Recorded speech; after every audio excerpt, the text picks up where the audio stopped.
You know, we've been talking about it. I think the Falcons are sick and tired of this conversation. They're sick and tired of this conversation. Yeah, I mean, they started it. Well, they're the ones who drafted a rookie 8th overall after signing Kirk Cousins to a monster contract. You heard earlier on the show, Tom Pelissero walking you through the finances of this. $67 million this year, $90 million over the first 2 years of Arthur blank dollars. Okay? And so, meanwhile, Michael Penix, arguably one of the most pro-ready quarterbacks available in this year's draft, is just going to be chilling. Have not heard from Kirk Cousins' sit-down interview yet. Guess who got him? With the scoop. The boys. The boys. Bussin' with the boys pod. Will Compton and Taylor Lewan sitting down with Kirk Cousins and got this soundbite. You're reminded again that there are things you control, and there's a lot of things you don't control. And so let's deal in reality, and recognize that fact, and then be a steward, not an owner. So I just believe that I got to steward what comes my way and control what I can control, which is what a steward does. But a steward doesn't worry about that which they can't control. Yeah. An owner does. An owner would be like, oh, my goodness.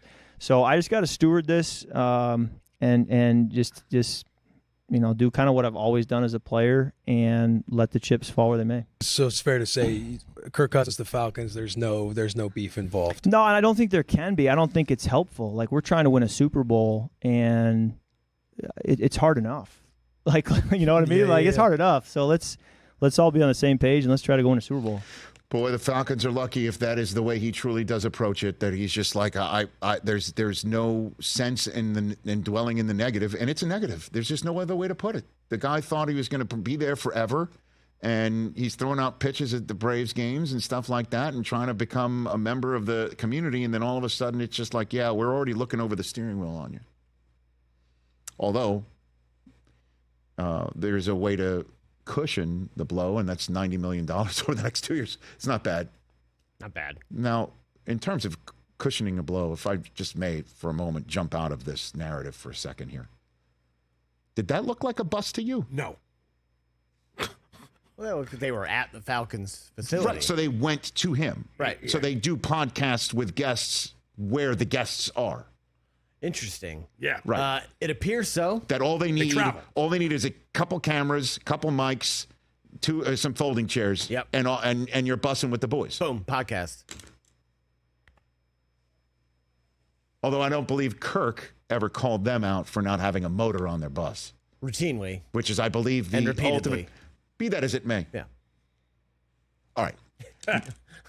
Raheem Morris spoke today and had this to say about the dynamic, because it's on him. This is his locker room to hold together and to lead and to mold and to make sure if there's any there, despite what Cousins just said to the boys, he needs to address it. This is what he had to say about Penix's relationship with Cousins. I think the onus really belongs to Michael when it comes to those things. Kirk's trying to win a Super Bowl, right? Kirk is in full-blown preparation mode to set the Atlanta Falcons up for the best success that they can possibly have. And I think you get no better person to sit behind than a Kirk Cousins type of guy. And obviously, they're probably better, arguably, on other people's teams, but I'm talking about the one on our team, right? And I just think it's a great experience for Michael. And I think he'll learn a lot from watching him move in silence with these guys. And he'll learn on the run, because really it's the empathy and the humility of Michael that's going to come out more when it comes to learning those type of things. And I think that's the most important part of it all. Like everybody wants to make Kurt, have to tell him what to do, but really he's showing him what to do by his everyday movements and his actions. So here's my 2 cents. And I love Raheem Morris. I do. And I hate sitting here and constantly scratch my head over it. But yes, you're saying Kirk is there to win a Super Bowl. So why do you need to have somebody there, watching him? Like, if he's there to win a Super Bowl and that's it, and it's on Michael to figure out how to mature and grow, then why have anybody there at all who's in that position? If in any way, shape, or form, that's a quarterback that needs to focus on the ultimate task at hand, and you're paying him handsomely for it. It just makes no sense to have this dynamic, because then when your quarterback does speak to the media for the first time outside of the non-bussing, he has to answer questions like this. Yeah, no, Mike's been great. It's always going to be competition in this league, and you always got to go out and earn it. And I'm going to control what I can control, and also understand there's a lot you don't control. And I learned a long time ago that you got to focus on what you can control. When the Falcons were courting you, if they would have told you then that they were going to take a pick quarterback at 8, would you have signed?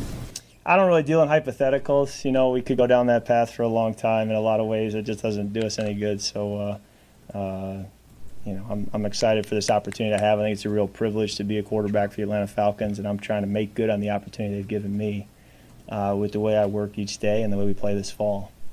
The quarterback room is a working force for one another, and that's never not been the case. So we're all in there as a working force together to help each other.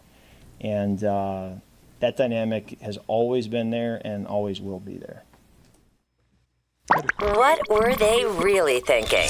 I'm not going to go down this road because we could go down this road for long, but hell no. Or, pardon me, heck no. Yeah.